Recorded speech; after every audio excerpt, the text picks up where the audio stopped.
They didn't buy power the usual way. They didn't march, they didn't vote, they didn't negotiate. They simply wrote checks, quietly, invisibly, until billionaires rewired the American political system, purchased influence, and turned democracy into a business transaction. And the scariest part? It didn't happen overnight. It happened in broad daylight, and nobody stopped it. Welcome to Origin Core, where we expose the hidden past behind America's most powerful institutions. If you want more untold stories like this, make sure you follow, like, and subscribe. Because today, we're uncovering the origin of how billionaires bought American politics and turned democracy into a marketplace. America never intended to build a political system where fortunes would dictate national policy. In its earliest years, power was rooted in ideas, movements, citizen assemblies, and civic debate. But by the late 19th century, something irreversible began to happen. Wealth moved from being a mere result of capitalism to becoming the currency that determined political outcomes. This wasn't engineered by one man or one moment. It was a slow, methodical evolution, shaped by tycoons, industries, and the silent partnerships between private wealth and public office. The story begins during the Gilded Age, when figures like Rockefeller, Carnegie, Vanderbilt, and Morgan were more than just businessmen. They were the architects of a new power structure. Massive fortunes were used to influence legislation, avoid regulation, and shield monopolies. Politicians became dependent on the very corporations they were supposed to restrain. The early version of political contributions was simple. Money secured access, access secured favors, and favors created an unbreakable cycle. But back then, the public still believed that politicians had the final say. They didn't fully understand how deeply money had already soaked into the foundations of governance. Then came the progressive era, and reformers tried to fight back. New laws, antitrust cases, public inquiries. For a brief moment, it seemed like the system might correct itself. But that was only the surface. Every time the government tried to regulate wealth, wealth simply adapted. It invented new strategies. Corporate lawyers refined loopholes, lobbyists became more sophisticated. The players changed, but the game stayed the same. By the 20th century, fortunes no longer bought individual politicians, they bought influence across entire sectors: education, media, industry, universities, think tanks, and national policy institutions. Money didn't have to bribe officials, it simply sponsored the infrastructure of power. The World Wars gave corporations another opportunity. Massive government contracts were issued, private industry became the supplier of national defense. The relationship between the government and big business turned into a partnership of necessity. This was the first key turning point, the realization that the most profitable business model in America wasn't oil or steel anymore, it was shaping government decisions. By mid-century, the system had evolved again. Billionaire families didn't just donate to politicians, they built political pipelines. They funded foundations, research institutes, advisory boards, and policy groups. They influenced public opinion long before laws reached Congress. Wealth became invisible. It was no longer a sack of money exchanged in a dark room, it was the architecture around public discourse. Then came the most transformative era, the 1970s and 1980s. Corporate America was facing two threats: rising regulation and growing public scrutiny. The response wasn't defensive, it was strategic. This was when the most influential political documents in modern history was written, the Powell Memorandum. It told corporations that they were losing the war of ideas. It demanded that business leaders take control of political messaging, academia, media, and public institutions. The memo wasn't a single spark. It was gasoline poured on a fire that was already spreading. Corporations listened, billionaires listened, and policy would never be the same again. New institutions emerged: think tanks, advocacy groups, legal defense funds, privately funded research centers. These weren't random nonprofits. They were engineered to manufacture influence. They were built to draft policy proposals, shape regulation, and guide judicial appointments. The public thought policy was produced by elected officials. In reality, the blueprint came from intellectual machines bankrolled by fortunes. Meanwhile, campaign finance laws were trying to limit the role of money, but every law had an escape hatch.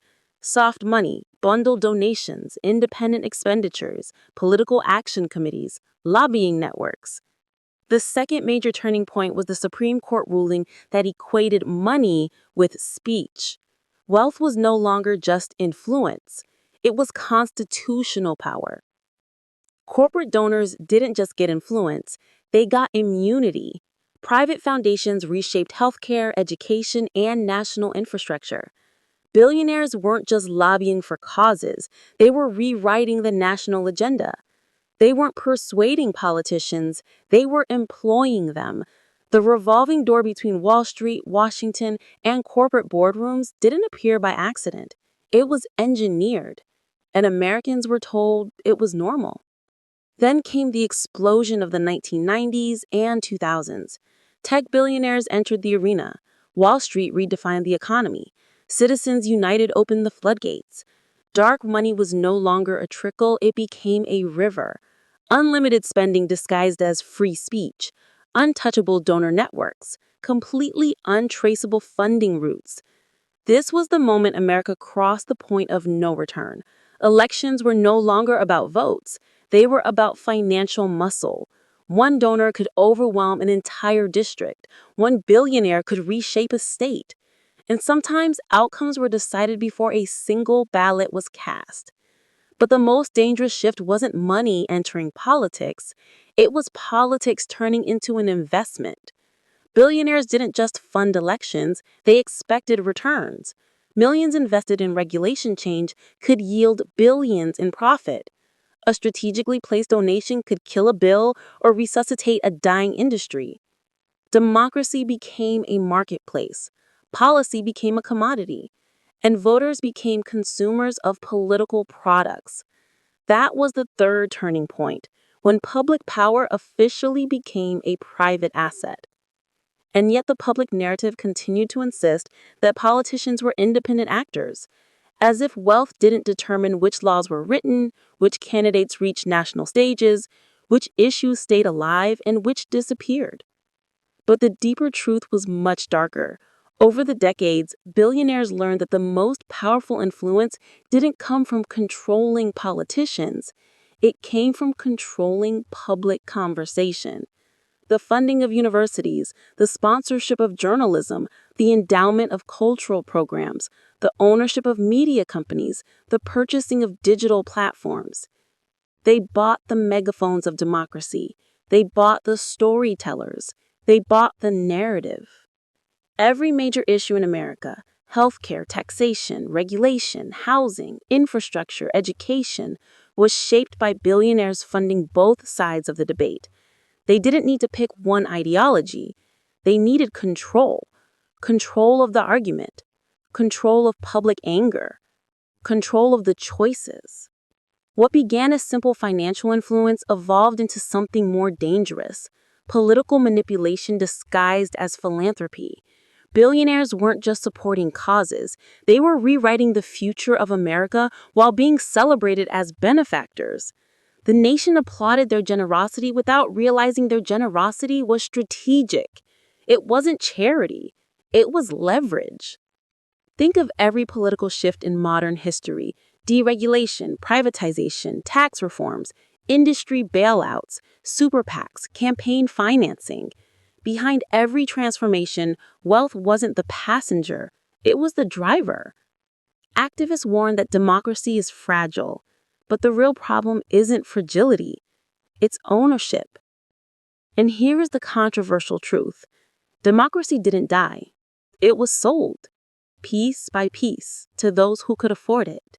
The American political system wasn't corrupted by a few bad actors. It was redesigned by an elite class that learned how to turn public power into private investment. A class that discovered elections don't need to be stolen when they can be bought legally. At first, Americans resisted. They protested, they exposed scandals, they passed reforms. But the game had changed. Wealth built institutions that were too large to challenge. Wealth shaped laws that protected itself. Wealth funded leaders who guaranteed access. And when accountability threatened the system rewrote accountability. Today, the influence of wealth in American politics isn't a hidden conspiracy, it's a fully functional business model. Lobbying is an industry, political advertising is an industry, campaign consulting is an industry. Every part of democracy has been monetized. Elections have become billion-dollar events. Politicians spend more time fundraising than legislating. The highest bidder doesn't buy a vote. They buy the agenda. This isn't about one party or ideology. It's about a machine that operates above politics. Billionaires on the left and right invest in influence the same way they invest in real estate, tech startups, or hedge funds.